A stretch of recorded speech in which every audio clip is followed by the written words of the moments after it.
అందరికీ నమస్కారం. ముందుగా మీకోసం ఒక చిన్న వీడియో చూడండి. శ్వేత, ఏమైంది? ఏమైంది? ఫేస్బుక్ లో ఒకడు ఫ్రెండ్ రిక్వెస్ట్ పంపించాడే, యాక్సెప్ట్ చేశాను.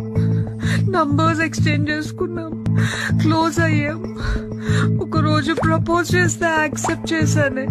అటువంటి ఫొటోస్ అడిగానే, పంపాను.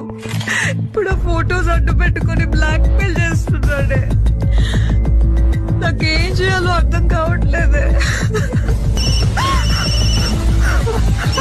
ఏం కాదు, టెన్షన్ పడకు. Relax, relax. ఏం కాదు. వ్యక్తిగత సమాచారాన్ని సోషల్ మీడియాలో పోస్ట్ చేయకండి. తగు జాగ్రత్తలు వహించండి. అపరిచిత వ్యక్తులతో ఆన్లైన్ పరిచయాలు అనుకోని కష్టాలకు కారణం కావచ్చు. ధైర్యంగా హైదరాబాద్ సైబర్ క్రైమ్ రిపోర్ట్ చేయండి. జాగ్రత్త.